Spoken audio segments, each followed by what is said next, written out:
Sex education അഥവാ ലൈംഗിക വിദ്യാഭ്യാസം എല്ലാവരും കേട്ടിട്ടുള്ളൊരു കാര്യമായിരിക്കും അത്. പക്ഷേ ഇന്നത്തെ കാലഘട്ടത്തിൽ പോലും എല്ലാ സ്കൂളുകളിലും അതൊന്നും ഇപ്പോഴും ലഭ്യമല്ല. അപ്പോൾ നല്ലൊരു സെക്സ് എഡ്യൂക്കേഷൻ ലഭിച്ചു കഴിഞ്ഞാൽ നമ്മുടെ ലൈംഗിക ജീവിതത്തിൽ എന്തൊക്കെ മാറ്റങ്ങൾ വരുത്താൻ പറ്റും, അത് ലഭിച്ചില്ലെങ്കിൽ എന്തൊക്കെ ദോഷങ്ങളുണ്ട്, നമുക്കതൊക്കെ ഇന്ന് ചർച്ച ചെയ്യാം. നമ്മളോടൊപ്പം ഇന്നുള്ളത് കുന്നമംഗലം പന്തീർപ്പാടത്തെ ISRM ക്ലിനിക്കിൻ്റെ സ്ഥാപകനായ ഡോക്ടർ അജയൻ വർഗീസ് ആണ്. Hi sir. സർ, നമ്മുടെ നാട്ടിലൊക്കെ ലൈംഗിക വിദ്യാഭ്യാസം അഥവാ സെക്സ് എഡ്യൂക്കേഷൻ എന്ന് പറഞ്ഞ് കേൾക്കുമ്പോൾ തന്നെ ഒരു മടിയാണ് എല്ലാവർക്കും. ശരിക്കും എന്താണ് ഈ സെക്സ് എഡ്യൂക്കേഷൻ? അത് പ്രോപ്പറായിട്ട് ലഭിക്കേണ്ടതിൻ്റെ ആവശ്യകത എന്താണ്? അല്ല, അത് സെക്സ് എഡ്യൂക്കേഷൻ എന്ന് പറഞ്ഞാൽ ലൈംഗികതയെക്കുറിച്ച് ചെറുപ്പക്കാർക്ക് ബോധ്യം ഉണ്ടാക്കി കൊടുക്കുക. ചെറുപ്പക്കാർക്ക് എന്ന് പറഞ്ഞിട്ടുണ്ടെങ്കിൽ കുട്ടികളിൽ മുതൽ അത് ബോധ്യം വരണം. കാരണം മനുഷ്യൻ ജന്മം മുതൽ തന്നെ ലൈംഗികമായിട്ടുള്ള വാസനയുണ്ട്. അത് ഫാലിക് സ്റ്റേജ് എന്ന് പറഞ്ഞിട്ടുണ്ടെങ്കിൽ അതായത് ഒരു 3 വയസ്സ് മുതൽ 6 വയസ്സ് വരെ നല്ലവണ്ണം ഡെവലപ്പ് ചെയ്യുന്നുണ്ട്. അതിനുശേഷം അഡോളസൻസിലും അതുപോലെ തന്നെ മുമ്പോട്ട് പോകുന്ന ഓരോ ഇതിലും ലൈംഗികത വളർന്നു വരുന്നുണ്ട്. അപ്പോൾ ഈ ലൈംഗികത വളർന്നു വരുമ്പോൾ അതിൽ ഏത് രീതിയിലാണത് ഉപയോഗിക്കേണ്ടത്, എന്തെല്ലാം ആണ് അതിൻ്റെ പ്രശ്നങ്ങൾ, അതുപോലെ തന്നെ ലൈംഗികതയിൽ വേണ്ട രീതിയിലുള്ള കാര്യങ്ങൾ ചെയ്യാതെ വേണ്ടാത്ത രീതിയിലേക്ക് കുട്ടികൾ പോകുന്നു. ഇത്തരം കാര്യങ്ങളൊക്കെ ശരിക്കും പറഞ്ഞാൽ കുട്ടികൾക്ക് സ്കൂളിൽ നിന്ന് തന്നെ വിദ്യാഭ്യാസമായിട്ട് നൽകേണ്ടതുണ്ട്. അത് ഓരോ രീതിയിലും ഞാനിപ്പോൾ ലൈംഗികത എന്ന് പറഞ്ഞാൽ ലൈംഗിക ബന്ധമല്ല ഇവിടെ ഉദ്ദേശിക്കുന്നത്. ഒരു ഉദാഹരണത്തിന് നമ്മുടെ ഒരു 10, 12, 13 വയസ്സാകുമ്പോൾ കുട്ടികൾക്ക് മീശ മുളയ്ക്കുന്നു, അതുപോലെ തന്നെ പെൺകുട്ടികൾക്ക് ആർത്തവ ആരംഭം ഉണ്ടാകുന്നു. ഇങ്ങനെയുള്ള പല കാര്യങ്ങളുമുണ്ട്. അപ്പോൾ ഇത് എന്തുകൊണ്ടാണ് സംഭവിക്കുന്നതെന്ന് നമ്മൾ മൂടി വയ്ക്കുകയാണെങ്കിൽ ഈ കുട്ടി പല രീതിയിലുള്ള അതായത് തെറ്റിദ്ധാരണകളിലേക്കും അതുപോലെ തന്നെ അത് ഇതെന്തോ അബദ്ധമാണെന്നും അതിന് മാത്രമല്ല കാലാകാലമായി പറഞ്ഞു വന്നിരുന്ന അല്ലെങ്കിൽ ആർജിച്ചു വന്നിരുന്ന ആ തെറ്റുകളിലൂടെ കുട്ടികളും പോകാനുള്ള സാധ്യതയുണ്ട്. അതുകൊണ്ട് ഏതെങ്കിലും ഒരു 15, 16 വയസ്സാകുന്ന അല്ലെങ്കിൽ 13, 14 വയസ്സാകുന്ന ഒരു കുട്ടിക്ക് താൻ അറിയാതെ ശുക്ലവിസർജനം ഉണ്ടാകുകയാണെങ്കിൽ, രാത്രിയിലെ സ്വപ്നസ്ഖലനം ഉണ്ടാകുകയാണെങ്കിൽ എന്തോ മഹാഭാവം സംഭവിച്ച പോലെ അല്ലെങ്കിൽ എന്തോ തെറ്റായിട്ട് സംഭവിച്ച പോലൊക്കെ കുട്ടി ധരിക്കാൻ സാധ്യതയുണ്ട്. അപ്പോൾ ഇത് എന്തുകൊണ്ടാണ് ഇങ്ങനെ സംഭവിക്കുന്നത്, അല്ലെങ്കിൽ ആർത്തവം എന്താണ്, അതുപോലെയുള്ള കാര്യങ്ങളൊക്കെ കുട്ടികൾക്ക് അതാത് പ്രായത്തിൽ ക്ലാസ്സിൽ നിന്ന് പറഞ്ഞു കൊടുക്കുന്നതാണ് നല്ലത്. അത് നമ്മളിപ്പോൾ ബയോളജി പഠിപ്പിക്കുമ്പോൾ ഇതും കൂടെ അതിൻ്റെ കൂട്ടത്തിൽ ഉൾപ്പെടുത്തുകയാണെങ്കിൽ കുട്ടികളെ സംബന്ധിച്ചിടത്തോളം അത് ശരിയായ രീതിയിൽ അതിന് ധരിക്കാൻ കഴിയുന്നു. മാത്രമല്ല നമ്മളിപ്പോൾ അതിനെ മറച്ചു വെച്ച് കഴിഞ്ഞാൽ ഇന്നത്തെ കാലഘട്ടത്തിൽ കുട്ടികൾക്ക് ഇൻ്റർനെറ്റിൽ കൂടെയും അതുപോലെ തന്നെ ChatGPT വഴിക്കുമൊക്കെ പല കാര്യങ്ങളും അറിയാൻ കഴിയും. അത് തെറ്റായതെന്ന് പറഞ്ഞിട്ടുണ്ടെങ്കിൽ അതിൽ അബദ്ധജടിലമായിട്ടുള്ള ഒത്തിരി കാര്യങ്ങളാണ് അവർ അറിയാൻ സാധ്യത. മാത്രമല്ല ഇത് പല കുട്ടികളും ഈ നീലച്ചിത്രങ്ങൾക്കൊക്കെ അടിമയാകുന്നത് ഈ പ്രായത്തിലാണ്. അവർക്ക് അതിൻ്റെ ക്യൂരിയോസിറ്റി നിലനിൽക്കുന്നുണ്ട്. അപ്പോൾ അങ്ങനെയുള്ള ഒരവസ്ഥയിൽ ഇത് നീലച്ചിത്രങ്ങൾ കണ്ടാലുണ്ടാകുന്ന തകരാറ് എന്താണ്, ലൈംഗികമായിട്ടുള്ള അച്ചടക്കം എന്താണ്. എൻ്റെ അഭിപ്രായത്തിൽ ലൈംഗികമായിട്ടുള്ള അച്ചടക്കം എന്താണെന്നുള്ളത് ചെറുപ്പത്തിൽ പഠിപ്പിക്കുന്നത് വളരെ നല്ലതാണ്. അത് മതപരമായിട്ടും സാമൂഹികമായിട്ടും ഒക്കെ നമ്മൾ കുറേ കാര്യങ്ങൾ കുട്ടികളിൽ പഠിപ്പിക്കുന്നുണ്ട്. അത് മാത്രം പോരാ, ലൈംഗികത എന്തോ വർജിക്കപ്പെടേണ്ട കാര്യമാണ്, അത് മഹത്തായ തെറ്റാണ്. അങ്ങനെയുള്ള കാര്യങ്ങളിലൊക്കെ കുട്ടികൾ തെറ്റിദ്ധരിക്കുക, അവർക്ക് എന്തെങ്കിലും പ്രശ്നങ്ങളുണ്ടാകുമ്പോൾ അവർ കുറ്റബോധത്തിലേക്ക് പോകുന്ന ഒരു അവസ്ഥ ഉണ്ടാകാറുണ്ട്. അതുകൊണ്ട് പ്രോപ്പറായിട്ടുള്ള സെക്സ് എഡ്യൂക്കേഷൻ നൽകുകയാണെങ്കിൽ സെക്ഷൽ ഹൈജീനെ കുറിച്ചും, അതായത് ഇപ്പോൾ ഒരു തവണ നൈറ്റ് ഫാൾ ഉണ്ടായി, ആ കുട്ടി അതിനെക്കുറിച്ച് ദുഃഖിച്ച് അതെങ്ങനെ വൃത്തിയാക്കണം, എന്തെല്ലാം കാര്യങ്ങൾ ആർത്തവത്തിലും അതുപോലെ തന്നെ. ഇതിപ്പോൾ പണ്ടൊക്കെ ആണെങ്കിൽ ഈ ആരോഗ്യ മാസികകളായിരുന്നല്ലോ അതിൻ്റെ കാര്യത്തിൽ. ഇന്നിപ്പോൾ മാസികകളൊന്നും അങ്ങനെ ജനങ്ങൾ കൂടുതൽ വായിക്കാറില്ല. എല്ലാം ഇതിൽ ChatGPT അങ്ങനെയുള്ള കാര്യങ്ങളാണ്. അപ്പോൾ അതുകൊണ്ട് സിസ്റ്റം അതിൽ ഈ നെറ്റിലും ChatGPT അങ്ങനെയുള്ളതിൽ നോക്കുമ്പോൾ ചിലപ്പോൾ തെറ്റായ ധാരണകൾ കുട്ടികളുടെ ഉടലെടുക്കും. അത് ഒഴിവാക്കാൻ ശരിയായ രീതിയിലുള്ള ലൈംഗിക വിദ്യാഭ്യാസം നൽകുന്നത് അതിൻ്റെ പ്രായത്തിനനുസരിച്ച്. ഇപ്പോൾ കോളേജുകളിലൊക്കെ ആകുമ്പോൾ എന്നാ വെച്ചാൽ വിവാഹം കഴിഞ്ഞാൽ എന്ത് ചെയ്യണം, വിവാഹത്തിലുണ്ടാകുന്ന പ്രശ്നങ്ങൾ എന്താണ്, അതുപോലെ അപ്പോൾ ലൈംഗിക ബന്ധത്തിൽ ഏർപ്പെടുമ്പോൾ ഉണ്ടാകുന്ന പ്രശ്നങ്ങൾ എന്താണ്, ഇതൊക്കെ പഠിപ്പിക്കുന്നത് വളരെ നല്ല കാര്യമാണെന്നുള്ളതാണ് എൻ്റെ അഭിപ്രായം. പിന്നെ ഇതൊന്നും പഠിപ്പിച്ചില്ലെങ്കിലും ഞാൻ നേരത്തെ സൂചിപ്പിച്ച മറ്റൊരു തെറ്റിദ്ധാരണയിലേക്ക് കുട്ടികൾ പോകാനുള്ള സാധ്യതയുണ്ട്. അതുകൊണ്ട് സിസ്റ്റമാറ്റിക് ആയിട്ടുള്ള ഒരു സിലബസ് ഇതിനുണ്ടാകുന്നത് നല്ലതാണെന്നാണ് എൻ്റെ അഭിപ്രായം. പക്ഷേ ചിലർ കരുതുന്നത് ഇങ്ങനെ സെക്സ് എഡ്യൂക്കേഷൻ ആൺകുട്ടികളും പെൺകുട്ടികളും ഒക്കെ ഉള്ള ക്ലാസ്സിൽ വെച്ച് ഒരുമിച്ച് കൊടുത്താൽ അവർക്ക് സെക്സ് ചെയ്യാനുള്ള താല്പര്യം, ഒരു ജഡ്ജി പോലും അങ്ങനെ പറഞ്ഞതായിട്ട് ഞാൻ കണ്ടിരുന്നു. ഇതൊക്കെ കേട്ട് കഴിഞ്ഞാൽ കുട്ടികൾക്ക് സെക്സ് ചെയ്യാൻ തോന്നും, അല്ലെങ്കിൽ കുട്ടികൾക്ക് സെക്സ് ചെയ്യാൻ തോന്നാറില്ലേ. അത് മാത്രമല്ല ഈ ആ രീതിയിലുള്ള അങ്ങനെയൊക്കെയുള്ള നമ്മളൊരു പഴയ കാലഘട്ടത്തിൻ്റെ ചിന്താഗതിയായിട്ട് പോവുകയല്ല വേണ്ടത്. ശരിക്കും പ്രോപ്പറായിട്ടുള്ള ഒരു സെക്സ് എഡ്യൂക്കേഷൻ നൽകുകയാണെങ്കിൽ അച്ചടക്കമുള്ള ഒരു ലൈംഗികത കുട്ടികൾക്ക് ഉണ്ടാക്കാൻ നമുക്ക് കഴിയുമെന്നുള്ളതാണ് അതിൻ്റെ ഏറ്റവും വലിയ ഗുണം. ഇല്ലെങ്കിൽ എന്നാണെന്ന് വെച്ചിട്ടുണ്ടെങ്കിൽ അച്ചടക്കം ഇല്ലാത്ത ലൈംഗികതയായിരിക്കും. അത് പല രീതിയിലുള്ള പ്രശ്നങ്ങൾ ഉണ്ടാക്കുന്നുണ്ട്, അത്തരം രീതികളിലേക്ക് അത് പോകുന്നുണ്ട്. എൻ്റെ അഭിപ്രായത്തിൽ സെക്സ് എഡ്യൂക്കേഷൻ സ്കൂളിലും നൽകണം, കോളേജിലും നൽകണം. നല്ല രീതിയിൽ സെക്സ് എഡ്യൂക്കേഷൻ നൽകുകയാണെങ്കിൽ നല്ലൊരു തലമുറയെ നമുക്ക് വാർത്തെടുക്കാൻ കഴിയും. സർ, സുരക്ഷിതമായ ലൈംഗിക ബന്ധം എന്ന് വെച്ചാൽ എന്താണ്? ഈ കോണ്ടംസ് ഒക്കെ ഉപയോഗിക്കുന്നത് ഗർഭനിരോധത്തിന് മാത്രമാണോ? അല്ല, ഇതിപ്പോൾ സെക്സ് എഡ്യൂക്കേഷൻ്റെ ഭാഗമായിട്ടുള്ളൊരു ചോദ്യമാണോ അതോ ജനറലായിട്ടുള്ളൊരു ചോദ്യമാണ്. അതിലെന്താണെന്ന് വെച്ചിട്ടുണ്ടെങ്കിൽ സുരക്ഷിതമായിട്ടുള്ള ലൈംഗിക ബന്ധം എന്ന് പറഞ്ഞിട്ടുണ്ടെങ്കിൽ ഏതെങ്കിലും രീതിയിൽ ലൈംഗികമായിട്ടുള്ള അസുഖങ്ങൾ ഉണ്ടാകാതിരിക്കാനുള്ള ആ കാര്യമാണോ ഇതിനകത്ത് ചോദിക്കുന്നതെന്ന് തോന്നുന്നു. അപ്പോൾ കോണ്ടം ഉപയോഗിക്കുകയാണെങ്കിൽ ലൈംഗിക രോഗങ്ങൾ പകരാതിരിക്കുമോ എന്നുള്ളതാണ് പ്രസക്തമായ ചോദ്യമെങ്കിൽ ഒരു 99% അത് പകരാതിരിക്കും. കാരണം യോനിയിൽ നിന്നുള്ള സ്രവം അതിനകത്ത് നേരിട്ട് ലിംഗത്തിലേക്ക് ടച്ച് ചെയ്യപ്പെടുന്നില്ല. അങ്ങനെയാണെങ്കിലും കോണ്ടം ഉപയോഗിക്കുന്നത് ഒരു എയ്ഡ്സ്, സിബിലിസ്, ഗുണേറിയ ഇങ്ങനെയുള്ള മറ്റ് വൈറൽ അസുഖങ്ങൾ ഇതൊക്കെ പകരാതിരിക്കാൻ നല്ല കാര്യമാണ്. സുരക്ഷിതമായ ലൈംഗിക ബന്ധത്തിലാണ് ഏർപ്പെടുന്നതെങ്കിൽ ഇതിൻ്റെ കോണ്ടത്തിൻ്റെ ആവശ്യമില്ല. ഇനി സന്താന നിയന്ത്രണത്തിലാണെങ്കിൽ കോണ്ടം നന്നായിട്ട് ഉപയോഗിക്കുക, അതിനകത്ത് നല്ല കാര്യമാണ്. അതേസമയത്ത് സുരക്ഷിതമല്ലാത്ത ഇപ്പോൾ അപരിചിതരുമായിട്ടുള്ള ലൈംഗിക ബന്ധം അങ്ങനെയൊക്കെയുള്ള കാര്യങ്ങളിൽ ഏർപ്പെടാൻ പോവുകയാണെങ്കിൽ, അഥവാ പരിചിതരാണെങ്കിൽ പോലും അവരുടെ സ്വഭാവ രീതി നമുക്ക് മുൻകൂട്ടി കാണാൻ പറ്റില്ലല്ലോ.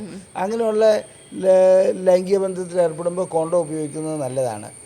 എൻ്റെ അഭിപ്രായത്തിൽ ലൈംഗികത ഇങ്ങനെ ഓടി നടന്ന് ലൈംഗിക ബന്ധത്തിൽ ഏർപ്പെടേണ്ട ഒരു കാര്യമൊന്നുമില്ല. അതായത് സുരക്ഷിതമായിട്ടുള്ള ലൈംഗിക ബന്ധം അവനവൻ്റെ ഇണയുമായി തന്നെയുള്ള ലൈംഗിക ബന്ധമാണ്. അങ്ങനെ ഏതെങ്കിലും ഒരു നിവൃത്തിയില്ലായ്മയിലോ നിവൃത്തികേടിലോ ചെന്ന് പെടുകയാണെങ്കിൽ തീർച്ചയായിട്ടും കോണ്ടം ഉപയോഗിച്ചിരിക്കണം എന്നുള്ളതാണ് എൻ്റെ അഭിപ്രായം. അത് ലൈംഗിക രോഗങ്ങൾ പടരാതിരിക്കാൻ ഉപകരിക്കും. ഡോക്ടർ, ഈ സെക്ഷൽ ഹൈജീൻ എത്രത്തോളം ഇമ്പോർട്ടൻ്റ് ആണ്? ഈ സെക്ഷൽ ഹൈജീൻ എന്ന് പറയുമ്പോൾ അത് പല രൂപത്തിലുണ്ട്. എന്നിരുന്നാലും ശരി, ഭാര്യ ഭർത്താക്കന്മാർ ലൈംഗിക ബന്ധത്തിൽ ഏർപ്പെടുന്നു, അതിൻ്റെ ഹൈജീൻ വേറൊന്നാണ്. നേരത്തെ നമ്മൾ സൂചിപ്പിച്ച കോണ്ടം ഉപയോഗിച്ചിട്ടുള്ള അപരിചിതമായിട്ടുള്ള ലൈംഗിക ബന്ധത്തിൽ ഏർപ്പെടുന്നു, അതും ആ രീതിയിലുള്ള ഇതാണ്. അപ്പോൾ ശരിക്കുള്ള ഭാര്യ ഭർത്താക്കന്മാർ ലൈംഗിക ബന്ധത്തിൽ ഏർപ്പെടുകയാണെങ്കിൽ ലൈംഗിക ബന്ധത്തിന് ശേഷം അവർ വൃത്തിയായി അവരുടെ ലിംഗവും യോനിയും കഴുകേണ്ടതുണ്ട്. അതിൻ്റെ കാരണം ഏതെങ്കിലും രീതിയിലുള്ള സ്രവമോ എന്തെങ്കിലും ഉണ്ടെങ്കിൽ അത് വൃത്തിയായി കഴുകുകയാണെങ്കിൽ അണുബാധകൾ ഉണ്ടാകാതിരിക്കാൻ സാധിക്കും. എന്നാൽ സ്ഥിരമായി ബന്ധപ്പെടുന്ന ഭാര്യയും ഭർത്താവിനും അവർക്ക് രണ്ടുപേർക്കും മറ്റ് അസുഖങ്ങളൊന്നും ഇല്ലെങ്കിൽ ലൈംഗികമായിട്ടുള്ള അസുഖങ്ങളൊന്നും അതിൽ വരില്ല. എന്നിരുന്നാലും ഏതെങ്കിലും ഒരു കാരണവശാൽ ഭാര്യയ്ക്ക് മൂത്രക്കടച്ചിലോ അല്ലെങ്കിൽ എന്തെങ്കിലും ഒരു അസുഖം ഉണ്ടെങ്കിൽ അത് ഭർത്താവിനും കൂടി വരുന്ന ഒരു അവസ്ഥയിലേക്ക് പോകാറുണ്ട്. തിരിച്ചുമാണ്, ഭർത്താവിനുണ്ടെങ്കിൽ ഭാര്യയ്ക്കും വരും. അപ്പോൾ അങ്ങനെയുള്ള ഒരു അവസ്ഥയിൽ അത് പെട്ടെന്ന് തന്നെ കഴുകി വൃത്തിയാക്കുകയാണെങ്കിൽ, നല്ല രീതിയിലുള്ള സോപ്പ് ഉപയോഗിച്ചിട്ട് കഴുകി വൃത്തിയാക്കുകയാണെങ്കിൽ, ശുദ്ധമായ ജലമായാലും കുഴപ്പമില്ല, കഴുകി വൃത്തിയാക്കുകയാണെങ്കിൽ തീർച്ചയായിട്ടും അത് നല്ലൊരു കാര്യമാണ്. പിന്നെ ലൈംഗികമായിട്ട് ഉള്ള ശുചിത്വത്തിൽ ഈ അടിവസ്ത്രങ്ങൾ എപ്പോഴും എന്നാണെന്ന് വെച്ചിട്ടുണ്ടെങ്കിൽ ആ ഉപയോഗിച്ച അടിവസ്ത്രങ്ങൾ വീണ്ടും ഉപയോഗിക്കരുത്. അതുപോലെ തന്നെ ഒരു ദിവസം തന്നെ 2 അടിവസ്ത്രങ്ങൾ മാറ്റുന്നത് നല്ലതാണ്. അങ്ങനെ അടിവസ്ത്രങ്ങളുടെ കാര്യത്തിൽ നമ്മൾ വളരെയധികം ശ്രദ്ധ കേന്ദ്രീകരിക്കേണ്ടതുണ്ട്. പിന്നെ എപ്പോഴും ലിംഗവും യോനിയും വൃത്തിയായി സൂക്ഷിക്കേണ്ടത് സെക്ഷൽ ഹൈജീൻ്റെ ഒരു ആവശ്യമാണ്. മൂത്രം ഒഴിച്ചു കഴിഞ്ഞാൽ അതൊന്ന് വൃത്തിയായി കഴുകുക. അതുപോലെ തന്നെ അങ്ങനെ ഏതെങ്കിലും അണുബാധ ഉണ്ടെങ്കിൽ ലൈംഗികമായിട്ട് ബന്ധപ്പെടാതിരിക്കുക. അണുബാധ ഉണ്ടെങ്കിലും ആ സമയത്ത് ലൈംഗികമായിട്ട് ബന്ധപ്പെടുകയാണെങ്കിൽ തീർച്ചയായിട്ടും ഇവർക്ക് അങ്ങോട്ടും ഇങ്ങോട്ടും ഇത് പകരാനുള്ള സാധ്യതയുണ്ട്. ഇനി മറ്റേതെങ്കിലും രീതിയിലുള്ള ശുചിത്വത്തെക്കുറിച്ച് പറയുമ്പോൾ ഏതെങ്കിലും അവിഹിത ബന്ധം ഉണ്ടായിട്ടുണ്ടെങ്കിൽ അതിന് ശേഷം എന്നാണെന്ന് വെച്ചിട്ടുണ്ടെങ്കിൽ അതൊക്കെ ടെസ്റ്റ് ചെയ്ത് കഴിഞ്ഞിട്ട് ലൈംഗിക ബന്ധത്തിലേക്ക് വരുന്നതാണ് നല്ലത്. കാരണം ആ രീതിയിലുള്ള തൻ്റെ ഇണയ്ക്കും കൂടി ലൈംഗിക അസുഖങ്ങൾ പകർന്നു നൽകുകയല്ല വേണ്ടത്. എൻ്റെ അഭിപ്രായത്തിൽ ഇത്തരം കാര്യങ്ങളിൽ എന്നാണെന്ന് വെച്ചിട്ടുണ്ടെങ്കിൽ ഈ ശുചിത്വം എന്ന് പറയുന്നത് അവനവൻ്റെ ഒരു ജന്മവാസന തന്നെയാണ്. അത് നമ്മൾക്ക് എന്നാണെന്ന് വെച്ചിട്ടുണ്ടെങ്കിൽ പറഞ്ഞു നൽകുന്നതിനേക്കാൾ ഉപരി അവരവരുടെ വൃത്തിയായിട്ട് അത് സൂക്ഷിക്കേണ്ടത് വളരെ പ്രധാനപ്പെട്ട കാര്യം തന്നെയാണ്. സർ, ഈ പുരുഷലിംഗത്തിൻ്റെ നീളവും വലുപ്പവും ലൈംഗിക ജീവിതത്തിൽ പ്രധാനപ്പെട്ട ഒരു ഘടകമാണോ? ഇത് കാലാകാലമായിട്ട് ചോദിക്കപ്പെടുന്ന ഒരു ചോദ്യമാണ്. അത് മാത്രമല്ല, ഇതിലെന്നാണെന്ന് വെച്ചാൽ ഇതിനെക്കുറിച്ചുള്ള വ്യാകുലത വളരെയധികം കൂടുതലുമാണ്. ശരിക്കും പറഞ്ഞാൽ നല്ല രീതിയിലുള്ള, അതായത് ഒരു ലൈംഗിക ബന്ധത്തിന് ഒരു 2.5 ഇഞ്ച്, അതൊരു 6 സെൻറ്റിമീറ്ററോളം നീളം ഉണ്ടെങ്കിൽ ഉദ്ധരിച്ച് നിൽക്കുന്ന ലിംഗം ഒരു സ്ത്രീക്ക് ലൈംഗികമായിട്ടുള്ള സംതൃപ്തി ലഭിക്കും. അവരുടെ ജി പോയിൻ്റ് ആ ഒരു ലെവലിലാണ് വരുന്നത് യോനിയിൽ. അപ്പോൾ ലൈംഗികമായിട്ടുള്ള സംതൃപ്തി ലഭിക്കും. അതേസമയത്ത് നീളവും വണ്ണവും അല്ല ഇതിൻ്റെ പ്രശ്നം, ശരിക്കുള്ള ദൃഢതയാണ്. വേണ്ടത്ര ദൃഢതയില്ലാത്ത ഒരു ലിംഗത്തിന് വളരെയധികം നീളവും വണ്ണവും ഉണ്ടായിട്ടും ഒരു കാര്യമില്ല. അപ്പോൾ നീളവും വണ്ണവും എന്ന് പറയുന്നത് യോനിക്ക് ഒരു ചെറിയ മുട്ടുസൂചി മുതൽ, ഞാൻ പലയിടത്തും പറഞ്ഞിട്ടുള്ളത്, മുട്ടുസൂചി മുതൽ ഒരു എന്നാണെന്ന് വെച്ചാൽ ആനക്കൊമ്പിനെ വരെ ഉൾക്കൊള്ളാനുള്ള, ഒരു കുട്ടിയുടെ തല വരെ ഉൾക്കൊള്ളാനുള്ള കഴിവുണ്ട്. നീളവും വണ്ണവും അല്ല, അതിൽ ശരിക്കുള്ള സുഖം ലഭിക്കണമെന്നുണ്ടെങ്കിൽ ദൃഢതയാണ് ആവശ്യം. സർ, പുരുഷലിംഗത്തിൻ്റെ നീളവും വലുപ്പമൊക്കെ കൂട്ടാൻ വേണ്ടിയിട്ട് എന്തെങ്കിലും വ്യായാമങ്ങളോ ക്രീമുകളോ ഒക്കെ ഉണ്ടോ എന്നുള്ളത് എല്ലാവർക്കും ഉള്ളൊരു സംശയമാണ്. ഇതെന്ത് ആവശ്യത്തിനാണെന്ന് എനിക്ക് മനസ്സിലാവുന്നില്ല. അങ്ങനെ നീളം ക്രീമും ഗുളിയൊന്നും കഴിച്ചിട്ട് മറ്റ് അസുഖങ്ങൾ എന്തെങ്കിലും ഉണ്ടെങ്കിൽ അതിൻ്റെ ഹോർമോൺ ടെസ്റ്റുകളൊക്കെ ചെയ്തിട്ട് അത് വേറെ കാര്യം. അതല്ലാതെ എന്താണെന്ന് വെച്ചിട്ടുണ്ടെങ്കിൽ ചുമ്മാ ഒരു ക്രീം അങ്ങ് പുരട്ടി, ഈ ഇൻ്റർനെറ്റിലൊക്കെ വലിയ പരസ്യം വരുന്നുണ്ട്. ഇത് 1 ഇഞ്ചുള്ള 2 ഇഞ്ചായി 3 ഇഞ്ചായി, അതൊക്കെ തെറ്റാണ്. അങ്ങനെയൊന്നും നടക്കില്ല ക്രീമൊന്നും പുരട്ടിയിട്ട്. മാത്രമല്ല ഇതൊക്കെ കുറച്ച് തട്ടിപ്പ് പരസ്യങ്ങളുമാണ്. അത് പിന്നെ വ്യായാമം, അതായത് കണ്ടമാനം ഫാറ്റി ആയിട്ടുള്ള ആളുകളുടെ ലിംഗത്തിന് നീളം കുറവായിട്ട് തോന്നപ്പെടും.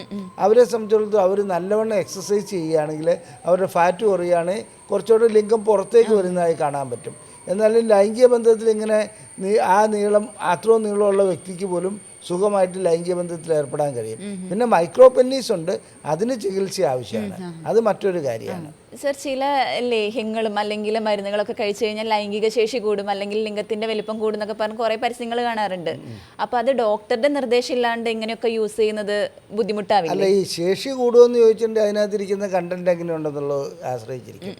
ഈ അശ്വഗന്ധ, അതുപോലെ ഇതില്ലേ നായ്ക്കൊണ്ണപ്പൊടി, അങ്ങനെയുള്ളതിലൊക്കെ ലൈംഗിക ശേഷി ഒരു പരിധി വരെ കുറഞ്ഞ രീതിയിലൊക്കെ കൂടാറുണ്ട്. അതേസമയത്ത് അതിന് നീളവും വണ്ണവും കൂടുമെന്ന് പറഞ്ഞിട്ടുണ്ടെങ്കിൽ അത് വെറും തെറ്റിദ്ധാരണയാണ്.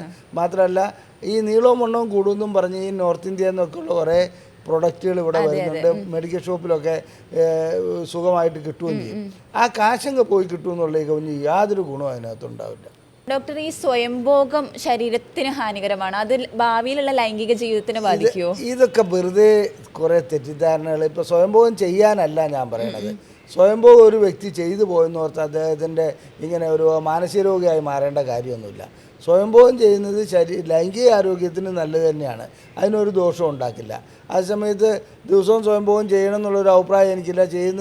ചെയ്യുന്നവരെ സംബന്ധിച്ചിടത്തോളം എന്നാ വെച്ചിട്ടുണ്ടെങ്കിൽ ലൈംഗിക ആരോഗ്യത്തിന് ഗുണകരമാണെന്ന് ഞാൻ പറഞ്ഞു കഴിഞ്ഞു.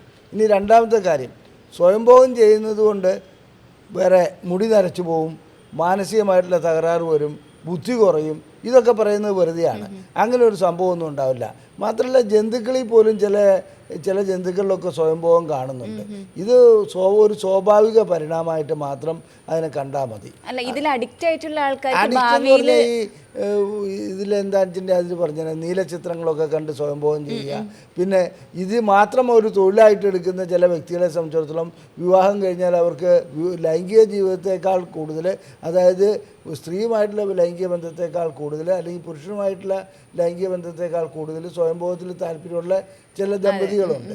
അപ്പോൾ അവർ അത് ദോഷം ചെയ്യുമെന്നുള്ളതിൽ ഒരു സംശയമില്ല. അങ്ങനെ ഒരു അഡിക്ഷൻ വന്നു കഴിഞ്ഞാൽ, അഡിക്ഷൻ എന്ന വാക്ക് അവിടെ ശരിയല്ല, എന്നിരുന്നാലും ആ ഒരു രീതിയിലേക്ക് പോയി കഴിഞ്ഞാൽ.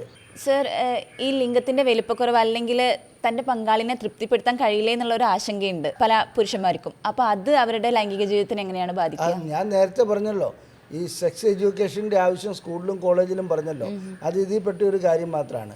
അതായത് തൻ്റെ ലിംഗത്തെക്കുറിച്ച്, അല്ലെങ്കിൽ ലൈംഗിക ബന്ധത്തിൽ ഏർപ്പെടുന്ന രീതിയെക്കുറിച്ച്, ഇത്തരം കാര്യങ്ങൾ, ഇണയ്ക്ക് എങ്ങനെയാണ് തൃപ്തി വരുന്നത്, ഇത്തരം കാര്യങ്ങളെക്കുറിച്ചൊക്കെ നല്ല ബോധം ഒരു വ്യക്തിക്കുണ്ടെങ്കിൽ ഈ രീതിയിലുള്ള പെർഫോമൻസ് ആങ്സൈറ്റി ഉണ്ടാവില്ല. ഇതെപ്പോഴും കിട്ടുന്നത് എന്നാ വെച്ചിട്ട് കൂട്ടുകാർ പറഞ്ഞു കൊടുക്കും, നിനക്ക് 8 ഇഞ്ച് വേണം, 10 ഇഞ്ച് വേണം, അങ്ങനെയാണ് ഇങ്ങനെയാണെന്നൊക്കെ പറഞ്ഞു കൊടുക്കുമ്പോൾ അത് വെച്ചുകൊണ്ട് ഈ വ്യക്തി എന്താണെന്ന് വെച്ചിട്ടുണ്ടെങ്കിൽ മണിയറയിലേക്ക് സമീപിക്കുകയും അവനിങ്ങനെ അപകർഷതാബോധത്തോടു കൂടി പോവുകയാണെങ്കിൽ തീർച്ചയായിട്ടും അവന് പെർഫോമൻസ് ആങ്സൈറ്റിയാണിത്.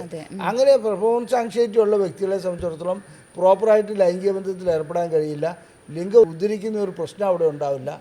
അങ്ങനെ കുടുംബജീവിതം തകരുന്ന ഒത്തിരി വ്യക്തികളുണ്ട്. സർ, സെക്സിലെ പ്ലഷർ അത് കേവലം ശാരീരികമായിട്ട് മാത്രം ലഭിക്കുന്ന ഒന്നാണ്, അത് മാനസികമായിട്ട് അതിലെന്തെങ്കിലും പ്രാധാന്യമുണ്ടോ? അല്ല, ഈ പ്ലഷർ അനുഭവപ്പെടുന്നത് ബ്രെയിനിലാണ്. അപ്പോൾ അതുകൊണ്ട് മാനസികമായിട്ട് ബന്ധപ്പെട്ടിരിക്കുന്നു. കടുത്ത ദുഃഖം, മറ്റെന്തെങ്കിലും ബുദ്ധിമുട്ടുകൾ, അല്ലെങ്കിൽ ഇണയോടൊരു അതൃപ്തി, ഇതൊക്കെ ഉണ്ടെങ്കിൽ ലൈംഗികമായിട്ടുള്ള അനുഭൂതി വളരെയധികം കുറഞ്ഞിരിക്കും. ചിലർക്ക് ലൈംഗികമായിട്ടുള്ള അനുഭൂതി യാത്രാവസ്ഥയിൽ ഉണ്ടാകുക തന്നെ ഇല്ല. അപ്പോൾ അത് പലരും പറയുന്ന കംപ്ലൈൻറ്റ് ഇതാണ്, പണ്ട് എനിക്ക് ലൈംഗികമായിട്ട് സുഖം ലഭിച്ചിരുന്നു, ഇപ്പോൾ ലൈംഗികമായിട്ടുള്ള സുഖം ലഭിക്കുന്നില്ല. അപ്പോൾ തലച്ചോറിനകത്ത് എന്തെങ്കിലും പ്രശ്നങ്ങളുണ്ടായി, ബ്രെയിനിൽ എന്തെങ്കിലും പ്രശ്നങ്ങളുണ്ടാകുകയോ അങ്ങനെ വല്ലതും ചെയ്യുമ്പോഴോ, ന്യൂറോണലായിട്ടുള്ള കംപ്ലൈൻറ്റ് ഉണ്ടാകുമ്പോഴോ, ഹോർമോൺ സംബന്ധമായ കംപ്ലൈൻറ്റ് ഉണ്ടാകുമ്പോഴാണ് ഈ ലൈംഗികമായിട്ടുള്ള അനുഭൂതി ഉണ്ടായിരിക്കുക. അത്തരം രോഗികൾ ഞങ്ങളുടെ അടുക്ക് വരാറുണ്ട്. ഞങ്ങൾ ആ പരിശോധനകളെല്ലാം നടത്തി, ചിലപ്പോൾ സ്കാനിങ് ഒക്കെ ആവശ്യം വരാറുണ്ട്. അങ്ങനെ പരിശോധനകളും സ്കാനിങ്ങും ഒക്കെ നടത്തിയിട്ട് കാരണം കണ്ടുപിടിച്ചിട്ട് അതിനനുസരിച്ചുള്ള മരുന്നുകൾ നൽകുമ്പോൾ അവർക്കത് ലൈംഗികമായിട്ടുള്ള സംതൃപ്തി അല്ലെങ്കിൽ അനുഭൂതി വീണ്ടെടുക്കാൻ കഴിയുന്നുണ്ട്. ചില വ്യക്തികൾക്ക് അവരുടെ ബ്രെയിനിന് ആ രീതിയിലുള്ള ഡാമേജ് ഉണ്ടായിക്കഴിഞ്ഞാൽ അത് ഇപ്പോൾ സ്ട്രോക്കൊക്കെ വരുന്ന പോലെ അത് നമ്മൾ അറിയുന്നില്ല എന്ന് മാത്രം. അവർ ആ ഏരിയയ്ക്ക് തകരാറുണ്ടായി കഴിഞ്ഞാൽ തീർച്ചയായിട്ടും എന്ത് ചെയ്യില്ല, ലൈംഗിക അനുഭൂതി വീണ്ടെടുക്കാൻ കഴിയാത്ത അവസ്ഥയിലേക്കും പോകാറുണ്ട്. സർ, ഈ ഫോർ പ്ലേ എന്ന് പറഞ്ഞാൽ എന്താണ്? അതിന് ലൈംഗിക ജീവിതത്തിലുള്ള പ്രാധാന്യം എന്താണ്? ഇതിൽ ഞാൻ പല വീഡിയോയിലും അത് പറഞ്ഞിട്ടുണ്ട്. ഫോർ പ്ലേ എന്ന് പറയുന്നത് ശരിക്കും പറഞ്ഞാൽ അതിപ്പോൾ ഒരു പാചകക്കാരൻ ദോശ ചുടുമ്പോൾ ദോശക്കല്ല് നല്ലവണ്ണം ചൂടായിട്ട് മാവ് കോരി ഒഴിക്കാവുള്ളൂ. അതാണ് ഫോർ പ്ലേ എന്ന് പറഞ്ഞിട്ട് ഇപ്പോൾ ഞാൻ ഈ പറഞ്ഞതിന്, അതായത് നേരിട്ട് ലൈംഗിക ബന്ധത്തിൽ ഏർപ്പെടുകയാണെങ്കിൽ ഒരു സ്ത്രീക്കും ലൈംഗികമായിട്ടുള്ള അനുഭൂതി ഉണ്ടാവുകയില്ല. അവരെ സംബന്ധിച്ചിടത്തോളം സ്ത്രീയുടെ ശരീരഘടന തന്നെ അതാണ്. അവർക്ക് ഫോർ പ്ലേ എന്ന് പറയുന്നത് അവരുടെ സ്ഥലങ്ങളിൽ, ക്ലൈറ്റോറിസിൽ, മറ്റു ഭാഗങ്ങളിലൊക്കെ സ്റ്റിമുലേറ്റ് ചെയ്യുക എന്നുള്ളതാണ് ഫോർ പ്ലേ എന്നുള്ളതാണ് നാം ശരിക്കും ധരിച്ചിരിക്കുന്നത്. എന്നാൽ ഫോർ പ്ലേ എന്ന് പറയുന്നതിന് മുമ്പ് ഒരു ഘടകമുണ്ട്.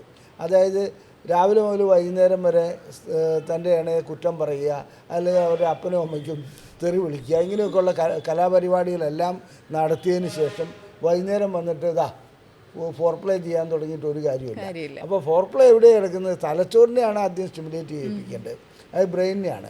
അപ്പോൾ എന്നാ വെച്ചിട്ടുണ്ടെങ്കിൽ ഇപ്പോൾ ഞാൻ ഇതിനു മുമ്പ് ഒരു വീഡിയോയിൽ പറഞ്ഞു, ഒരു ചായ കൊണ്ടുവരികയാണെങ്കിൽ അല്പം മധുരം കുറഞ്ഞാൽ സഹിച്ചാൽ കുടിക്കുക. അതിന് മധുരം കുറഞ്ഞതിന് സർവത്ര ബഹളം ഉണ്ടാക്കി കഴിഞ്ഞാൽ ആ സ്ത്രീയെ സംബന്ധിച്ചിടത്തോളം അന്ന് ലൈംഗിക ബന്ധത്തിൽ ഏർപ്പെടാൻ കഴിയില്ല. അല്ലെങ്കിൽ അത് നല്ല രീതിയിൽ പറഞ്ഞു മനസ്സിലാക്കുകയാണെങ്കിൽ കുഴപ്പമില്ല. അപ്പോൾ ഇത് പരസ്പരം അങ്ങോട്ടും ഇങ്ങോട്ടുമുള്ള കാര്യത്തിൽ എന്നും ലഹളയും ബഹളമായിരിക്കുന്ന വ്യക്തികൾക്ക് ഫോർ പ്ലേ ചെയ്തിട്ട് മാത്രം കാര്യമില്ല. അപ്പോൾ ഫോർ പ്ലേ എന്നുകൊണ്ട് ഉദ്ദേശിക്കുന്നത് ഞാൻ നേരത്തെ പറഞ്ഞോളം ദോശക്കല്ല് ചൂടാക്കി എടുക്കുകയാണ്. അപ്പോൾ ആ വാക്ക് ഞാൻ ഇപ്പോൾ ഒരു ടെക്നിക്കലി അല്ലെങ്കിൽ സയൻറ്റിഫിക് ടേം അല്ലെങ്കിൽ കൂടി അത് മനസ്സിലാകാൻ വേണ്ടി പറയുന്നേ ഉള്ളൂ. അപ്പോൾ ഈ ദോശക്കല്ല് ചൂടാക്കി എടുക്കുക എന്ന് പറയുമ്പോൾ പരസ്പരം അങ്ങോട്ടും ഇങ്ങോട്ടും മ്യൂച്വൽ മാസ്റ്റർബേഷൻ ചെയ്യുക, ലൈംഗിക ഭാഗങ്ങളിൽ സ്റ്റിമുലേറ്റ് ചെയ്യുക, സ്ഥലങ്ങൾ, യോനി, അതുപോലെ തന്നെ ക്ലൈറ്റോറിസ്, മറ്റ് മനുഷ്യ ശരീരത്തിലെ എല്ലാ ഭാഗങ്ങളും സ്റ്റിമുലേറ്റ് ചെയ്യാൻ കഴിയുന്നുണ്ട്. അതിൽ തിരിച്ച് മനസ്സിലാക്കേണ്ട പുരുഷൻ്റെ പോലും സ്ഥലങ്ങൾക്ക് സ്റ്റിമുലേറ്റ് ചെയ്താൽ ലൈംഗികമായിട്ടുള്ള ഉത്തേജനം ഉണ്ടാകാറുണ്ട്. അപ്പോൾ അത് സ്ത്രീ ചെയ്തു കൊടുക്കേണ്ടതുണ്ട്. ഇങ്ങനെ അങ്ങോട്ടും ഇങ്ങോട്ടും ചെയ്തതിന് ശേഷം രണ്ടു കൂട്ടരും നല്ലവണ്ണം റെഡിയാകുന്ന, അതായത് ലൂബ്രിക്കേഷൻ വരുന്നു, അതുപോലെ ലിംഗത്തിന് ദൃഢത വരുന്നു. ആ സമയത്ത് യോനിക്കുള്ളിലേക്ക് ലിംഗം കടത്തുകയാണെങ്കിൽ അത് ഇൻ്റർ കോഴ്സാണ്. അപ്പോൾ നമ്മൾ ഫോർ പ്ലേ കഴിഞ്ഞു, അതായത് ഔട്ടർ കോഴ്സ്, ഈ അതിനകത്ത് ഇൻ്റർ കോഴ്സ് കഴിഞ്ഞു. ഇനി അതിനകത്ത് ഈ ഇൻ്റർ കോഴ്സ് കഴിഞ്ഞാൽ ഒരു ആഫ്റ്റർ കോഴ്സ് ഉണ്ട്. ചില പുരുഷന്മാരെന്നാ ലൈംഗിക ബന്ധം കഴിഞ്ഞാൽ ഉടനെ തന്നെ അവരെന്ത് ചെയ്യുമെന്ന് വെച്ചിട്ടുണ്ടെങ്കിൽ അപ്പുറത്തേക്ക് മലർന്നം കിടക്കണം. അതേസമയത്ത് ഒരു സ്ത്രീയെ സംബന്ധിച്ചിടത്തോളം ലൈംഗിക ബന്ധം കഴിഞ്ഞു കഴിഞ്ഞാൽ ഒന്ന് ഹഗ് ചെയ്യുന്നതും കുറച്ചുകൂടെ രീതിയിൽ ശരീരത്തിൽ ടച്ച് ചെയ്യുന്നതും നല്ലതാണ്. അങ്ങനെ എല്ലാ പുരുഷന്മാർക്കും കഴിഞ്ഞോളണമെന്നില്ല, അത് കഴിയുന്നത് നല്ലതാണെന്ന് ഞാൻ പറഞ്ഞെന്ന് മാത്രം. അപ്പോൾ ഔട്ടർ കോഴ്സ്, ഇൻ്റർ കോഴ്സ്, ആഫ്റ്റർ കോഴ്സ്, അങ്ങനെയുള്ളൊരു കാര്യമുണ്ട്. അതിനെക്കുറിച്ച് ഫോർ പ്ലേ മാത്രമല്ല, ഫോർ പ്ലേ എന്ന് പറയുന്നത് ആ ഒരു ശാരീരികം മാത്രമല്ല, അത് മാനസികം കൂടിയാണ്. ഡോക്ടർ, എന്താണ് ഈ ഓർഗാസം എന്ന് പറയുന്നത്? പല സ്ത്രീകളിലും ഓർഗാസം ലഭിക്കാറില്ല, അവർ ചിലപ്പോൾ അങ്ങനെ ഒരു വാക്ക് പോലും കേട്ടിട്ടുണ്ടാവില്ല. അത് ശരിയാണ്. ഓർഗാസം എന്താണെന്ന് വെച്ചാൽ നമുക്കതിനെ ഡിഫൈൻ ചെയ്യുകയാണെങ്കിൽ ലൈംഗിക ബന്ധത്തിൽ ഏർപ്പെടുമ്പോൾ ഒരു അവസാന ഭാഗത്ത് ലഭിക്കുന്ന ഒരു പരമസുഖമാണ്. ആ പരമസുഖത്തിൽ നമ്മൾ അറിയാതെ തന്നെ നമ്മൾ മുകളിലോട്ട് കയറി പോകുന്നു, അല്ലെങ്കിൽ ചിലർ പറന്നു പോകുന്ന ഒരു അനുഭൂതി ഉണ്ടാകുന്നു. ഇതൊക്കെയാണ് സ്ത്രീയും പുരുഷനും പറഞ്ഞു വരാറുള്ളത്. അത്ര ഒരു അനുഭൂതി അനുഭവിച്ചവർക്കേ അതറിയുള്ളൂ എന്താണെന്നുള്ളത്. അത്ര അനുഭൂതി അനുഭവിച്ച വ്യക്തികൾക്ക് ഓർഗാസം എന്താണെന്ന് വ്യക്തമായിട്ടറിയാം. നേരത്തെ സൂചിപ്പിച്ചോണം ചില സ്ത്രീകൾക്ക് ഓർഗാസം ലഭിക്കുന്നില്ല എന്നുള്ളത്. ഒരു 30% സ്ത്രീകൾക്ക് ഓർഗാസം ലഭിക്കാറില്ല. അതിൻ്റെ കാരണം എന്നാണെന്ന് വെച്ചിട്ടുണ്ടെങ്കിൽ അവരെ സംബന്ധിച്ചിടത്തോളം ലൈംഗിക ബന്ധം ചിലപ്പോൾ അവർക്ക് അത്രയും സമയം പോരായിരിക്കും. അപ്പോൾ അത്തരം സ്ത്രീകളെ സംബന്ധിച്ചിടത്തോളം ഓർഗാസം ലഭിക്കാത്തതിൻ്റെ കാരണം എന്താണെന്ന് കണ്ടുപിടിക്കണം. ഞങ്ങളിവിടെ അതിൻ്റെ പരിശോധനകളൊക്കെ നടത്തി, അത് ഹോർമോണലാണോ ന്യൂറോണലാണോ ഇനി റിലേഷൻഷിപ്പ് ഇഷ്യൂസ് ആണോ ഇതെല്ലാം കണ്ടുപിടിച്ചിട്ട് അതിനുള്ള ചികിത്സ നൽകുന്നുണ്ട്. എന്നിരുന്നാലും പരിപൂർണമായിട്ട് അതിൽ വിജയിക്കാൻ കഴിയാത്ത സ്ത്രീകൾ ഒട്ടനവധിയുണ്ട്. അപ്പോൾ നാം മനസ്സിലാക്കേണ്ടത് ഓർഗാസം എന്ന് പറയുന്നതിൻ്റെ അവസാന ഘട്ടമാണ്. അത് എന്താണെന്ന് വ്യക്തമായിട്ട് ഒരാൾക്ക് പറഞ്ഞു കൊടുക്കാൻ കഴിയുന്ന ഒന്നല്ല. എന്നിരുന്നാലും അനുഭവിച്ചറിയേണ്ട ഒരു കാര്യം തന്നെയാണ്. ഇനി ചില സ്ത്രീകളെ സംബന്ധിച്ചിടത്തോളം അവർക്ക് മൾട്ടിപ്പിൾ ഓർഗാസം ലഭിക്കാറുണ്ട്. അത് ഒരിക്കൽ ഓർഗാസം ലഭിച്ചു, ബന്ധപ്പെട്ടുകൊണ്ടിരിക്കുകയാണ്, വീണ്ടും ഓർഗാസം ലഭിക്കുന്നു. ആ സമയത്ത് പുരുഷന് അങ്ങനെയല്ല. പുരുഷൻ്റെ ഓർഗാസം ഒരൊറ്റ തവണ മാത്രമേ ലഭിക്കുകയുള്ളൂ. അതോടുകൂടി മിക്കപ്പോഴും ശുക്ലവിസർജനവും നടക്കുന്നുണ്ട്. സർ, നല്ലൊരു സെക്സ് ലൈഫ് ഒരു വ്യക്തിയുടെ നിത്യജീവിതത്തെയും അതുപോലെ അവരുടെ മാനസിക സമ്മർദ്ദത്തെയൊക്കെ എങ്ങനെയാണ് കൺട്രോൾ ചെയ്യുന്നത്? അല്ല, തീർച്ചയായിട്ടും മാനസിക സമ്മർദ്ദം കുറയ്ക്കുന്ന ഒന്നാണല്ലോ. കാരണം വെച്ചിട്ടുണ്ടെങ്കിൽ അതിനകത്ത് എൻഡോർഫിൻ എന്ന് പറഞ്ഞാൽ അതുപോലെ ചില ഹോർമോണുകളൊക്കെ പുറപ്പെടുവിക്കുന്നുണ്ട് തലച്ചോറിൽ നിന്ന്. അത് അവരെ സംബന്ധിച്ചിടത്തോളം ഒരു ഉന്മാദത്തിലേക്ക് അവരെ എത്തിക്കുന്നുണ്ട്, ഒരു നല്ല രീതിയിലുള്ള അനുഭൂതി ഉണ്ടാകുന്നുണ്ട്. അപ്പോൾ അങ്ങനെ ഒരു അനുഭൂതി ഉണ്ടാകുന്ന ആ വ്യക്തികൾക്ക് എന്നാണെന്ന് വെച്ചാൽ ജീവിതത്തിൽ നല്ലൊരു പ്രതീക്ഷ ഉണ്ടാവും. ഓർഗാസം ഉണ്ടാകുന്ന ഒരു വ്യക്തിയെ സംബന്ധിച്ചിടത്തോളം അവരെ സംബന്ധിച്ചിടത്തോളം അതുവരെ ഉണ്ടായിരുന്ന സ്ട്രെസ്സും സ്ട്രെയിനും ഒക്കെ അവിടെ കുറയുകയാണ്. അപ്പോൾ ഓർഗാസം ഉണ്ടാകുന്നില്ലെങ്കിൽ അത് മറ്റൊരു പ്രശ്നമാണ്. അപ്പോൾ നമ്മളെപ്പോഴും മനസ്സിലാക്കേണ്ടത് ലൈംഗിക ബന്ധം തീർച്ചയായിട്ടും നല്ലൊരു മാനസികാവസ്ഥ ഉണ്ടാക്കുന്നുണ്ട്. ആ മാനസികാവസ്ഥ ഉണ്ടാക്കുന്നതോടുകൂടി അനുഭൂതി ഉണ്ടാകുന്നതോടുകൂടി അവരെ സംബന്ധിച്ചിടത്തോളം ലൈംഗികമായിട്ടല്ല ശാരീരികമായിട്ട് തന്നെ ഗുണം അതിനകത്ത് കിട്ടുന്നുണ്ട്. ഡോക്ടർ, ലൈംഗിക ബന്ധത്തിലൊക്കെ ഏർപ്പെടുമ്പോൾ പല സ്ത്രീകൾക്കും വല്ലാത്ത വേദന അനുഭവപ്പെടാറുണ്ട്. അത് സ്വാഭാവികമായിട്ടുള്ളതാണോ? അത് സാധാരണ രീതിയിൽ വേദന അനുഭവപ്പെടാത്ത ഒരു സ്ത്രീക്ക് വേദന അനുഭവപ്പെടുന്നുണ്ടെങ്കിൽ എന്തെങ്കിലും അണുബാധ ഉണ്ടായിട്ടുണ്ടെന്നുള്ളത് മനസ്സിലാക്കണം. അല്ലെങ്കിൽ ഗർഭപാത്ര സംബന്ധമായ എന്തെങ്കിലും പ്രശ്നം ഉണ്ടായിട്ടുണ്ടെന്ന് മനസ്സിലാക്കണം. അത് ചെറിയ പ്രശ്നം മുതൽ ക്യാൻസർ വരെ ആകാം. ഇനി തുടക്കത്തിൽ ആദ്യമായിട്ട് ലൈംഗിക ബന്ധത്തിൽ ഏർപ്പെടുമ്പോൾ വേദന ഉണ്ടാകുന്നൊരു കൺസെപ്റ്റ് പലർക്കും ഉണ്ട്. അത് തെറ്റാണ്. ശരിയായ ലൂബ്രിക്കേഷൻ ഉണ്ടാകുകയാണെങ്കിൽ, ശരിയായ രീതിയിലുള്ള ഫോർപ്ലേ ചെയ്ത് ശരിയായ രീതിയിൽ ലൈംഗികമായിട്ട് ബന്ധപ്പെടുകയാണെങ്കിൽ ലൈംഗികത ഒരു വേദനയുള്ള കാര്യമല്ല. അതേസമയത്ത് ചിലർക്ക് ഇതിലെന്നു ഒരു ഭയപ്പാടുണ്ടാവും. അപ്പോൾ യോനി വേണ്ട രീതിയിൽ വികസിക്കാതെ വരും. യോനി വേണ്ട രീതിയിൽ വികസിക്കാതെ വരുമ്പോൾ ലിംഗ ഉള്ളിലേക്ക് കടക്കുമ്പോൾ വേദന വരാം. അത് നമ്മൾ നേരത്തെ പറഞ്ഞ സെക്സ് എഡ്യൂക്കേഷനൊക്കെ ഇതിൻ്റെ ഒരു ഭാഗമാണ്. എങ്ങനെ ഫോർപ്ലേ ചെയ്യണം, ഏത് രീതിയിലാണ് ലൈംഗിക ബന്ധത്തിലേക്ക് ഏർപ്പെടേണ്ടത്. പിന്നെ ചില പുരുഷന്മാരെ സംബന്ധിച്ചിടത്തോളം ഒരു കലാബോധം ഇല്ലാത്തവന്മാരുണ്ട്. അങ്ങനെ കലാബോധം ഇല്ലാത്തവൻ ഇതാ പിടിച്ചോ എന്ന് പറഞ്ഞുള്ള ഒരു രീതിയിലുള്ള ലൈംഗിക ബന്ധത്തിലേക്ക് വന്നു കഴിഞ്ഞാൽ ഏത് സ്ത്രീക്കായാലും വേദന ഉണ്ടാവും. അത് പ്രസവിച്ച സ്ത്രീക്ക് പോലും വേദന ഉണ്ടാവും. അപ്പോൾ അതിൻ്റെ പ്രശ്നം എന്താണെന്ന് വെച്ചിട്ടുണ്ടെങ്കിൽ നേരത്തെ നമ്മൾ സൂചിപ്പിച്ച ഇതാണ്, കല്ല് ചൂടായിരിക്കണം, അപ്പോൾ മാത്രമേ മാവ് ഉപയോഗിക്കാവുള്ളൂ. അതല്ലാതെ ദോശ ചൂടാൻ പോകരുത്. അത് എപ്പോഴും ചെയ്യേണ്ട കാര്യം എന്താണെന്ന് വെച്ചിട്ടുണ്ടെങ്കിൽ തൻ്റെ ഇണയെ അറിഞ്ഞ് പെരുമാറുക എന്നുള്ളതാണ്. ഇണയെ അറിഞ്ഞ് പെരുമാറാതിരുന്നാൽ ലൈംഗികമായിട്ടുള്ള കാര്യങ്ങളിൽ വേദന വരും. പിന്നെ ചില ഡിസ്പെരൂനിയ അങ്ങനെയൊക്കെയുള്ള ഇതിൽ എൻഡോമെട്രിയോസിസ് അത്തരം ചില ഗുരുതരമായ രോഗങ്ങളുണ്ടെങ്കിൽ ലൈംഗികമായിട്ട് ബന്ധപ്പെടുമ്പോൾ വേദന വരും. ഇനി പുരുഷനെ സംബന്ധിച്ചിടത്തോളം വേദന വരുന്നത് അവർക്ക് ബെലനൈറ്റിസ് എന്ന് പറഞ്ഞാൽ അവരുടെ സ്കിന്നിൻ്റെ അവിടെ ഇൻഫെക്ഷൻ ഉണ്ടാകുക, പുറംതൊല്ലിയുടെ അവിടെ, അതുപോലെ തന്നെ മറ്റു രീതിയിലുള്ള ഇൻഫെക്ഷൻ എന്തെങ്കിലും ഉണ്ടെങ്കിൽ അങ്ങനെയും വേദന വരാറുണ്ട്. അണുബാധ ഒരു വലിയ ഘടകം തന്നെയാണ്. അപ്പോൾ അതെന്താണെന്ന് നോക്കി കണ്ടുപിടിച്ചിട്ട് ഞങ്ങൾ സാധാരണ ചെയ്യാറുള്ളത്, ആർക്കാണ് വേദന, പുരുഷനാണോ സ്ത്രീക്കാണോ, അതിൻ്റെ കാരണം എന്താണ്, അതിൻ്റെ സ്വാബ് ടെസ്റ്റ്, അതുപോലെ അണുബാധയുണ്ടോ, ബ്ലഡ് ടെസ്റ്റ്, ഇതെല്ലാം കൂടെ ചെയ്തിട്ട് അതിൻ്റെ കാരണം കണ്ടുപിടിച്ചിട്ട് അതിനനുസരിച്ചുള്ള മരുന്ന് നൽകുകയാണ്. ചിലർ മെഡിക്കൽ ഷോപ്പിൽ പോയിട്ടൊരു ലിഗ്നോക്കൈനോ അങ്ങനെ എന്തെങ്കിലും ജെല്ലി വാങ്ങിയിട്ട് പരട്ടും വേദന ഉണ്ടായിരിക്കാൻ. ഇതൊക്കെ ശുദ്ധ അബദ്ധമാണ്. എങ്ങനെ അബദ്ധമാണെന്ന് വെച്ചാൽ അവരുടെ അടിസ്ഥാന കാരണം അവിടെ കണ്ടുപിടിക്കപ്പെടുന്നില്ല. ചുമ്മാ മരവിപ്പ് ഉണ്ടാക്കുക, അതാണ് അതിനകത്ത് ചെയ്യുന്നത്. പല സ്ത്രീകളും ബന്ധപ്പെടുമ്പോൾ ഉണ്ടാകുന്ന വേദനയും ബുദ്ധിമുട്ടുകളൊക്കെ നമ്മുടെ പങ്കാളികളോട് പങ്കുവെക്കാതെ സ്വയം സഹിച്ച് നിൽക്കാറുണ്ട്. അപ്പോൾ അത് അവരുടെ മെൻ്റൽ ഹെൽത്തിനെയൊക്കെ എങ്ങനെയാണ് ബാധിക്കുക? അതൊന്നും ഇന്നത്തെ കാലഘട്ടത്തിൽ അങ്ങനെയൊന്നും ഇല്ല കേട്ടോ. വളരെ വളരെ അപൂർവമായിരിക്കും. മെൻ്റൽ ഹെൽത്തിനെ പറയാതെ ഇരിക്കുകയാണെങ്കിൽ തീർച്ചയായിട്ടും അതിനകത്ത് പ്രശ്നങ്ങളുണ്ടാവും. ഇന്ന് അത്തരം കാര്യങ്ങളൊക്കെ ഏറെക്കുറെ എല്ലാ ദമ്പതികളും അങ്ങോട്ടും ഇങ്ങോട്ടും ഷെയർ ചെയ്യുന്നുണ്ട്, അവർ ചികിത്സയ്ക്ക് വരുന്നുണ്ട്. ഇത് ഉദ്ദേശിച്ചത് ഒരു 10-30 വർഷം മുമ്പുള്ള കാര്യമൊക്കെ ആയിരിക്കും. ഇപ്പോഴെങ്കിലും അങ്ങനെയൊന്നുമല്ല. ശരിക്കും അങ്ങോട്ടും ഇങ്ങോട്ടും പറഞ്ഞ് കാര്യങ്ങൾ തീരുമാനിച്ച് ആ രീതിയിലാണ് ലൈംഗിക ബന്ധത്തിലേക്ക് ഏർപ്പെടുന്നത്. ഡോക്ടർ, ഇപ്പോൾ പുരുഷന്മാരിൽ സാധാരണയായിട്ട് കണ്ടുവരുന്ന ശീഘ്രസ്ഖലനം, ഉദ്ധാരണക്കുറവ്, ഈ രോഗങ്ങൾക്കൊക്കെ പ്രധാനമായിട്ടുള്ള കാരണം മെൻ്റൽ ഹെൽത്ത് അല്ലെങ്കിൽ മെൻ്റൽ സ്ട്രെസ് അല്ല. അതായത് അതൊരു 10% അല്ലെങ്കിൽ 15% ആളുകളിലാണ് ഈ മാനസിക പ്രശ്നങ്ങൾ കൊണ്ടുള്ള ഉദ്ധാരണക്കുറവും ശീഘ്രസ്ഖലനവും ഒക്കെ ഉണ്ടാകുന്നത്. ശരിക്കും ശീഘ്രസ്ഖലനം ജനിതകമായിട്ട് വരാറുണ്ട്. ഇപ്പോൾ ആട്, പശു, കോഴി ഇതൊക്കെ ബന്ധപ്പെടുന്നത് നമ്മൾ ശ്രദ്ധിച്ചിട്ടുണ്ടാവും. അവരെ സംബന്ധിച്ച് വിത്തിൻ സെക്കൻഡ്സ് കലാപരിപാടി കഴിഞ്ഞു. മനുഷ്യനതല്ല. മനുഷ്യനെ ആർജിച്ചെടുത്ത ഒന്നാണത്. പക്ഷേ ഈ കാലം പുരോഗമിക്കുന്നതോടുകൂടി ലൈംഗിക ബന്ധത്തിൽ ഏർപ്പെടുമ്പോൾ കൂടുതൽ സമയം വേണമെന്നുള്ളൊരു അഭിപ്രായം ദമ്പതികൾക്കുണ്ടാകാറുണ്ട്. അത് ശരി തന്നെ. പക്ഷേ ജനിതകമായിട്ട് ചില വ്യക്തികളെ സംബന്ധിച്ചിടത്തോളം പെട്ടെന്ന് ശുക്ലവിസർജനം ഉണ്ടാകുന്നുണ്ട്. അത് ജനിതകമാണ്. അതിനുള്ള ട്രീറ്റ്മെൻ്റ് ഉണ്ട്. ജനിതക ഘടന മാറ്റിയല്ല, ചില അഡ്ജസ്റ്റ്മെൻറ്റ് ട്രീറ്റ്മെൻറ്റുകൾ നമുക്ക് ചെയ്യാൻ കഴിയും. മറ്റത് ഈ ശീഘ്രസ്ഖലനം എന്ന് പറയുന്നത് ശരിക്കും പറഞ്ഞാൽ അവിടെ ഒരു പ്രശ്നമുണ്ടായിട്ട് ശീഘ്രസ്ഖലനം ഉണ്ടാകുന്നതാണ്. അതായത് പ്രമേഹം വന്നു, ലൈംഗിക ശേഷിക്കുറവ് അനുഭവപ്പെടുന്നു. ഈ ശേഷിക്കുറവ് ശരിക്കും ശീഘ്രസ്ഖലനമായിട്ട് ചിലപ്പോൾ പ്രസൻറ്റ് ചെയ്യപ്പെടാറുണ്ട്. അതുപോലെ മറ്റ് ആരോഗ്യ പ്രശ്നങ്ങളുണ്ടാകുമ്പോഴും ശീഘ്രസ്ഖലനം ഉണ്ടാകാറുണ്ട്. അപ്പോൾ ശീഘ്രസ്ഖലനം രണ്ടാമതായിട്ടൊരു വ്യക്തിക്ക് വരികയാണെങ്കിൽ ആദ്യം സമയം ലഭിച്ചിരുന്നു, പിന്നെ സമയം തീരെ ലഭിക്കുന്നില്ല.